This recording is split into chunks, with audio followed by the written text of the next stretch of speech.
I greet you all in the name of our Lord and Savior Jesus Christ. I want to thank the Lord for the time that He has given us to hear His word, especially today when we will focus on some issues affecting families or some issues that we need to know about the family. Our message of this morning will come from the book of 2 Timothy, chapter 4, verse 21. It's a very familiar verse, familiar passage that we will read. 2 Timothy chapter 4, verse 21.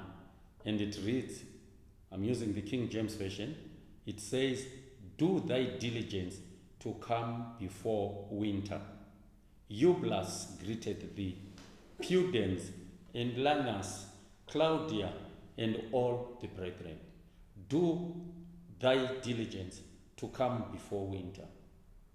Eubulus greeted thee, and Pudens, and Linus, and Claudia, and all the brethren." Let's bow our heads in prayer. Our Father who art in heaven, want to thank you at this time for allowing us to come before your glorious throne of mercy, to come before your hearing and to come before your sight. We have opened a word which we know, Father. It's a word that was written by a man who was moved by your Spirit. So we have read it with the full understanding and knowledge that no man or woman can understand or can interpret this word without the agents of the Holy Spirit. Allow not the Holy Spirit to depart from us, but may He move from heart to heart and impress the truth that you shall teach us today in the recesses of our minds. We want to thank you, Father, for hearing our prayer, which we have given in no other name than the name of our Lord and Savior, Jesus Christ. Amen. We find Paul, 2 Timothy, where we took the passage from. This is Paul's last letter as he writes it from prison. It is believed he wrote it around AD 66 or AD 67. This is about 35 years after the Damascus experience. You know, I was looking at this arrest. We see Paul writing this letter. He is in prison. This was his second arrest, which had taken him to Rome. You know, I will not spend much time, but it just got me excited and interested that if you compare what happened to Paul in the first arrest, which is detailed in Acts chapter 21, and what happens to him, the situation, the circumstance to him when he is in Rome the second time, when he writes this verse, you find the interesting disparities, despite that he was under arrest. For example, you'll find that in the first arrest, Paul is actually living in a rented house. This is Acts chapter 28, you'll find it there. But you find this second arrest, Paul is in prison, proper prison. I'll detail the prison later on in my presentation. I want you to notice that, to me, what struck me is you might say, I am not well, or you are not feeling well. It does not mean that if you are not feeling well today, next time you will not feel well, you will be feeling the same. Conditions might change. The first time he was arrested, he was allowed visitors. Second time, which we are reading now, he was not allowed visitors. He is actually pleading with Timothy to allow him to come. You will find what was interesting. The first time he was arrested by the Jews, or at the instigation of the Jews, and he appealed to the Roman government. But this time around, he has been arrested by people who he initially appealed to. Meaning and telling me that in life, as an individual or as families, don't always think that relationships will remain the same. They are dynamic, they change. People who help you today, next time they might not help you. People who like you today, next time they might be saying bad things about you. So this is life. This is what happens in relationships. You'll find the first time Paul expected to come out in the first arrest, he actually talks about it. He actually talks about it that I will see you when I come out. But this time around, he says, no. this time I am not coming out. There is no way I can survive this arrest. So all I'm saying is when when we meet conditions, they might be the same condition, but the intensity and the pain, the problems, everything might differ. You might have a death in the family today. It doesn't mean that the next death you will have will be the same and you will feel the same pain. They will differ. It also teaches us that when we all say we have sick, for example, relatives or family members, the impact is different. No two things are different. Things change. We see Paul here. He is writing to Timothy. Timothy is his spiritual son. It's his friend. He is writing to him from prison. And we see Paul here giving Timothy his final instructions, because Paul gives you the impression that he knew he was not going to come out from the prison alive. You remember in 2 Timothy chapter 4, this is where we took the verse, but from verse 1, you see he starts by saying to Timothy, as he's going to give him instructions, he says, I charge thee therefore before God and Jesus Christ, who shall judge the quick who are the living and the dead at his appearing. He goes on to say in verse 2, preach the word, be instant in season and out of season. And he goes on to say, for a time shall come when they shall not endure sound doctrine. He's telling Timothy, he says, but they will look for preachers who they want, who will scratch the itch in their ears, and they shall turn their ears away from the truth, but shun, move away from these men. And he says to Paul in verse 5, I want you to endure affliction. I want you to endure in all things. Do the work of an evangelist. Make full proof of thy ministry. Paul moves on to verse 6. He says, for I am ready to be offered, and the time of my departure is nigh. Is at hand. He's saying, I'm about to die. And he says, the famous verse 7, I have fought a good fight. I have finished my race. I have kept the faith. He says, henceforth, there is nothing that I'm waiting for now, but I'm waiting for the Lord, the righteous judge, who shall give me on that day a crown, not only for me, but for all those who have waited for his coming and who have loved his appearing. I like verse 9 now, pay attention. He then says to him, to Timothy, do thy diligence to come shortly to me. Do thy diligence to come shortly to me. It's as if you are asking Paul to say, why should he come shortly to you? Because he answers in verse 10, and he says, for Demas has forsaken me, having loved this present world, and is departed unto Thessalonica. He says, Crescens to Galatia, Titus to Dalmatia. Paul is writing from prison. He has no rights. He is sitting there in prison. He says to Timothy, come to me shortly. Because you see, Timothy, what has happened is Demas has forsaken me. He has loved this present world, and he has departed unto Thessalonica. He says the same with Crescens, who has gone to Galatia. He says, look at Titus, he has left for Dalmatia. And I am in prison. By the way, this prison, from my research and from what commentators say and from what historians say, the prisons of that time, if you compare any of the worst prisons you know today, compared to these ones, the prisons of today are 5-star hotels. These normally were dungeons, dug underground, no door, but they had an opening, a manhole cover. And the prisons were often very dark. You'll find overcrowding was not infrequent in these prisons. Prisons often had poor air circulation, a lack of hygienic facilities. There were no toilets as far as I have heard. Prisoners would agree that that corner of the cell is where we do our business. There were rats and vermin, and it is said that the big rats, big black rats, would come up because from those cells, the Romans had dug chutes.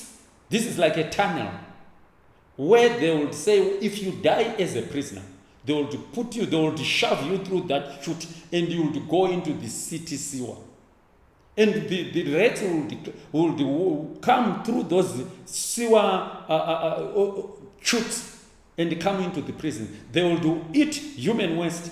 And if you are sleeping, and there are some, I always imagine, who sleep with their mouths open, the rats will go to human waste. After eating, they will come and lick your mouth and they kiss you, and you'll find diseases would spread. And the food was of poor quality.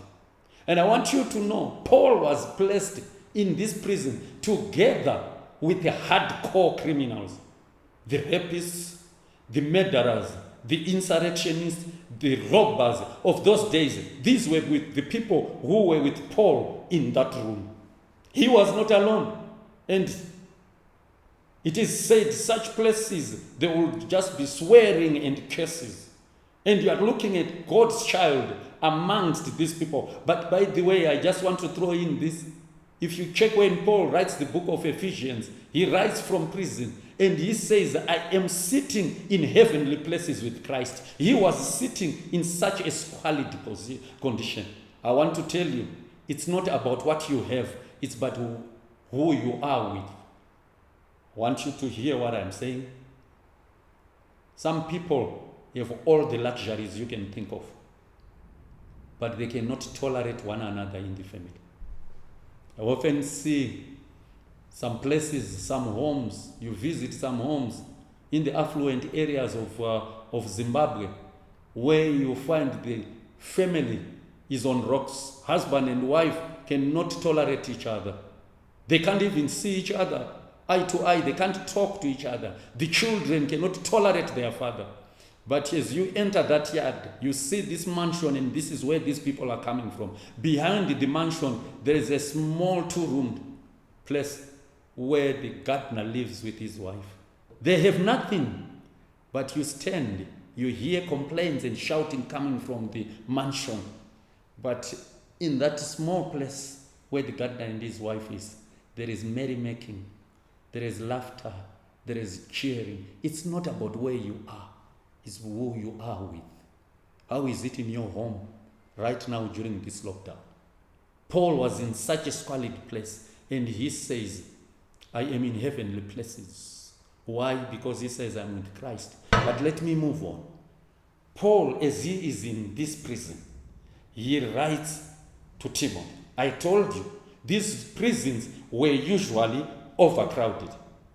But he says, I want you to, you see, I got confused initially, that Paul is so desperate to see Timothy. He says, I've been deserted. But how can Paul be deserted where he is? Probably, I don't know how big the cell was. Perhaps there were 50, 30 people in there. But he says, I am in prison. Come, others have deserted me. He says, I've been deserted. He is in prison.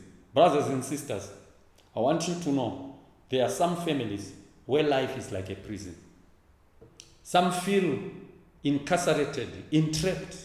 There are some who feel entrapped, imprisoned in marriages. Some feel imprisoned in their families. There are some, I once met a child, a certain lady, who was asking her father, Dad, what happened to you to get a wife like Mom, to be a mother to me? And I remember chatting to this lady. I was saying to her, you can't say such things about your mom. She says, living with my mother is like living in prison. There are some homes where families will tell you the father of this home, the husband of this home is like a prison warden. Sometimes you have a prison guard for a wife, for a mother. How is it in your home? I'm not asking you to tell others that you are in a prison, but you might be the prison warden. Look at your behavior, assess yourself, talk to God, check whether what you are doing and how you are living is creating a space full of freedom and happiness for the family. Paul says, I am in prison. He calls Timothy, he says, come quickly, come shortly, for Demas has departed. In other words, Paul is saying, come, I am lonely. I want you to note something. Paul is lonely, but not alone. There are others in the prison. Others were there. Being alone and being lonely are two different things. Being alone is circumstantial, and being lonely is a feeling. I want you to know that you can be surrounded by people but still be lonely. You can be alone but not lonely. Loneliness is one of the major issues affecting families. Our research has shown that most parents above 70 are lonely. Children have left and they have now gone, they have now started their own families. But the parents are lonely. You know, when I came across the results of this research, I said to the Lord, forgive me. You know, many a time we try to look after our parents. We try to make sure they are comfortable, in quotation. How do we try to do that? We get them workers, we buy them food, we buy them everything, physical, material things they want. We put piped water even if they are in the rural areas, DSTV, you put everything. But still, they might be lonely as they sit among 10 workers that you have given your parents. I noted it the other time. Every time I visit my mother, we sleep around 1 a.m. She'll be chatting. She'll be telling me issues. You remember your dad? You remember this? And I questioned myself. And I said, does she tell all these things to the workers around here? And I answered myself, no, she doesn't. So since she has a lot to say, it means she is lonely. Despite that, we have provided everything. You know, brothers and sisters, loneliness is killing families. Somebody might want to know what loneliness is. There are some guys, Victor, and I think the other guy is called Scambler and Bond. They defined loneliness in their book as this. They say that loneliness is a deprivation of social contact. The lack of people available or willing to share social or emotional experience with. It's a state where an individual has the potential to interact with others but is not doing so, and a discrepancy between the actual and the desired interaction with others is now existing. Listen to me, my brothers and sisters. It's a lack of people available or people willing. There are people who are lonely in homes where there are 10 family members, but you are still lonely. Loneliness, that feeling of being isolated, lacking social contact, lacking somebody who you can share your emotional experiences or emotional desires with, someone you can tell what's in your heart. Loneliness. Sometimes it's because of a situation such as an illness, where those who are happy, who are well, spend time together and you feel isolated. Loneliness. With this lockdown, some people are in isolation. Some are lonely. But we can share emotional experiences with them. We can share social contact with them. Maybe through our gadgets. Maybe through what? There are people who are lonely in families. Like I say, parents are lonely because children have gone. We have given them everything. We used all the money we had to give them a better life, but none comes back. Oh, I don't go back to see my family. Oh, you don't go back to see your parents. You don't even call them. You don't even have time for them. They are lonely. There are some who are lonely spouses. Your spouse is there, next to you in bed, next to you on the table, but you can't share anything with them. Oh, hey, lonely. There are children who are lonely. I remember some years back, there was a child who was being abused, and she had no one to talk to. Parents were affluent and very powerful, they used to send a driver, chauffeur-driven car, to pick this kid from a school. But the driver started raping that child. And I remember very clearly that child writing when the diary of that girl was found. She was writing profound and heartbreaking issues. She was saying, my dad is too busy. He has no time. All he does is to give me money and to try to provide material things. My mom is also busy. There's no one I can tell what's happening to me. The driver is raping me. She would write, today he has raped me again. And she would write, diary, you are my friend. You are the only one who I can talk to and share my experiences to. How is it in your home? Loneliness. Paul says, I am lonely. I've been deserted. Don't count all these people who are around me. I can't share anything with them. I'm lacking someone who can come and be with me. Sometimes I've noted fathers are the people who in later life become very, very lonely. We have this tendency as children to look after our mothers more than we do our fathers. Let me talk to you. I want you to note, when somebody goes overseas, a family is moved overseas, they've left parents behind. Generally, the person they invite overseas is not the father, it's the mom. And they normally give the reason, no, because I'm about to deliver, we have small babies, so we want mom here. And who do you think your father remains with? He is lonely. And sometimes when kids have grown up, they spend more time talking to one parent more than the other. Let's look at a family where they are just sons. Sometimes they spend more time with the father, chatting about soccer, chatting about that, doing everything, playing with dad. But the mom is there, lonely. Sometimes it's the other way around. Mom with the girls, or with the boys, and the father is lonely. Sometimes we are living with our grandparents or our parents. We spend time with our friends, we chat with our friends, with our family, and the old lady or the old man is sitting in the corner, in the house, in the room where you are, lonely. Some are lonely because people are spending time on their gadgets. Loneliness in the home. You see, Paul says, come shortly. But I also want you to hear what Paul then says. If you go down the passage, 2 Timothy chapter 4, he says, bring my cloak and my parchments. You know, I was thinking about it. These were not the only two things that Paul had. Paul had lots of things. But I'm getting a message here that when it comes to the crunch, only essentials are important. I know that's verbosity. Only the essentials are necessary. You only need the essentials in crisis.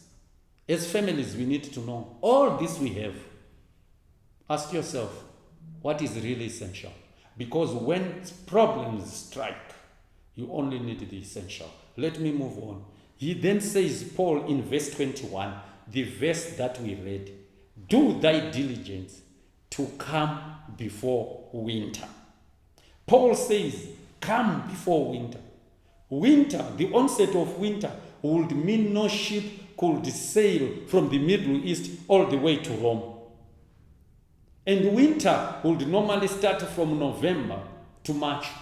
And the seas would be too cold, too icy for any ship to sail. So he says, do so, come quickly. I want you to hear what Paul is saying. He says, do thy diligence. In other words, he's saying, trying Try your level best. Strive. It's a struggle. It's not easy. I know it's not easy for you, but do it. Come now. It is now. Come now before winter. It is now or never. He is saying to Paul, to Timothy, we only have a short window between now and the onset of winter. If you miss that winter, that window where you can sail through, you can come through, you'll never be able to travel during winter again. By the time winter is over, I might be dead. Nero might have killed me. So come now. Don't come late. Don't come later. Come now. Use this gap between now and winter. There is no record anyway that Paul and Timothy met. We don't know whether they met or they didn't. Whether he brought the parchments and the books and the clock, we don't know. But what we know is Paul was pleading, and he pleaded with Timothy. He says, come now, do thy diligence to come now before winter.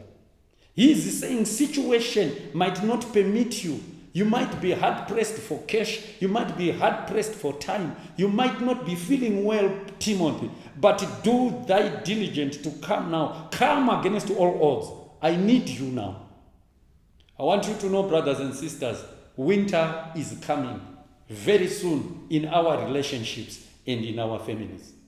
Let's learn to love and to live happily before winter comes.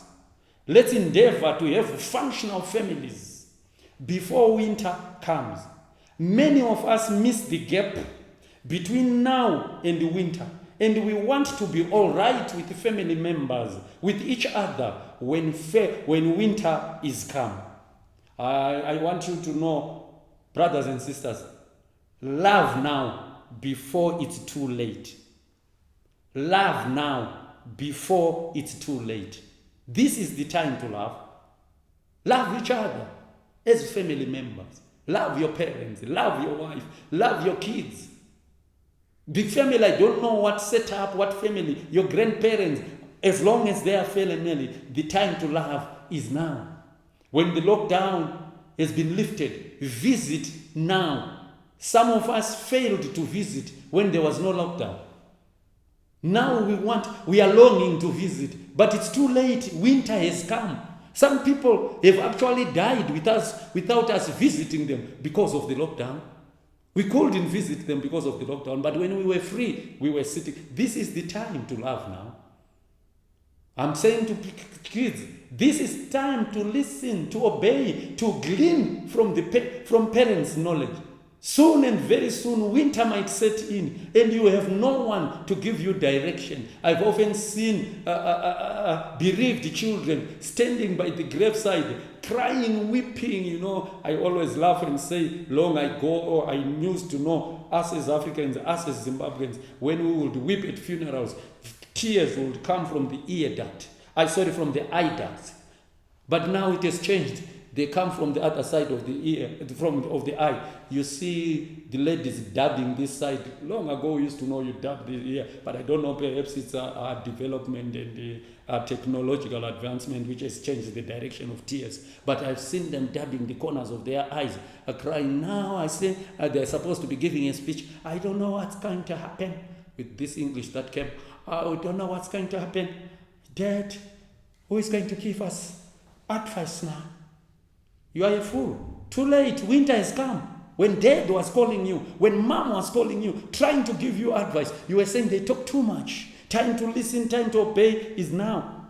Spend time together now.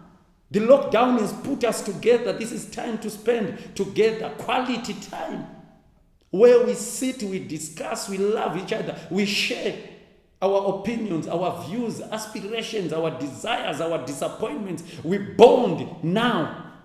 Because winter is coming. We know not when winter comes, but winter is coming. This is the time to resolve issues. There are some people who have issues within the family. Resolve them now. This is the time to forgive one another now. Before winter comes, this is the time to apologize. Don't wait. Because many of us have seen so many often regret failure to say, I love you or thank you in time.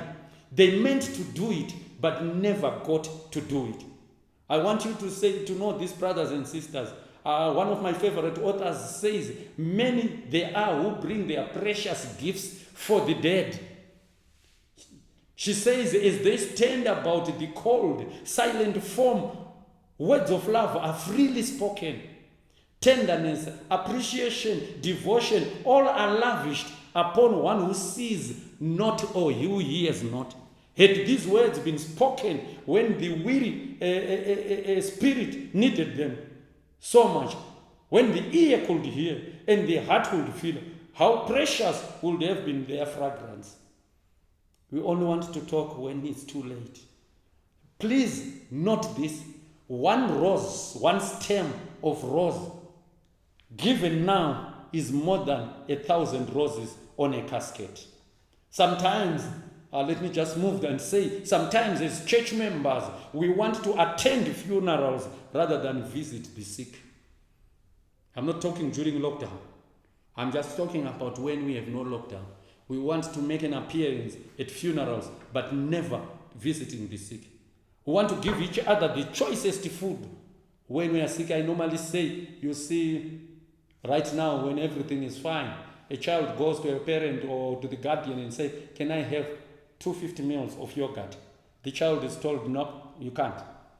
Where do you think we get the money? And he's given a lecture. The child goes back. Fast forward, a month, 2 months from now, the child is not feeling well. The child is in hospital. The child has no appetite. The parents will bring 4 different flavors of 500 mils of yogurt and try to feed the child. And the child will not be eating. It's too late. Winter has come. You should have taken advantage of that gap between then and winter. We want to give each other the choicest food when we are sick, when we have no appetite. We want to give each other compliments when it's too late. Like I said, even as a church, we want to assist with the funeral expenses when we could have paid the medical bill and saved a life. Too late. I want us to know, brothers and sisters, that winter is coming. Winter is coming. I always think about it. Some of us would want to start working for the Lord when it's too late, when disease has damaged us, when our minds are no longer clear.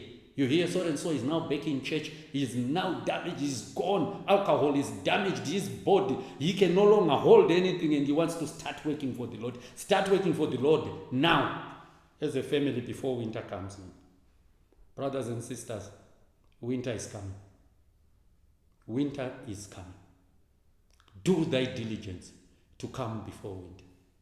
That's why the songwriter, knowing very well that winter would come, that's why he wrote this song. I think that's why he wrote this song. You know it, many of you. It says, a wreath of roses they placed on his grave. And while he was living, there were things that he craved. His life as a pauper was so very dim. He needed the flowers while he could enjoy them. And he goes on to write in the refrain, don't scatter roses after I am gone. Give them to me now while I carry on. Now I need them to help me along. Don't scatter roses after I am gone. All he is saying, don't start doing things after winter. Do them now. Oh, it is my prayer that you and I, we should look at ourselves, check whether our families, our homes are not prisons. And if you are the prison warden, I'm praying that you ask God that he takes you out of your position as a prison warden and makes you a family member. I'm also praying that may we make sure there is no one who is lonely in our homes, in our families. And lastly, I'm praying that in everything we do, we come before winter. Let's bow our heads in prayer. Let's pray. Our Father who art in heaven, we want to thank you for speaking to us in a language that we understood. Thank you for the time that you have given us to listen to you. We bring our families into your hands. But before we do so, we bring ourselves individually into your hands. Father, may we be loving and lovable. May we do things in time. May we strive, endeavor, always have a goal, aspire to make all family members happy and to ensure that none is lonely. I'm praying for our families. Be with all family members. There are some families that are on the rocks. I am praying that, Father, you come through. There are some families where there is no peace. I'm praying unto you, the Prince of Peace, to stand in those homes and utter those words that you uttered on the Sea of Galilee when you raised your hand and simply said, peace be still, and the peace was there. May there be peace, joy, love, happiness, unity in our homes. In your name we pray. Amen.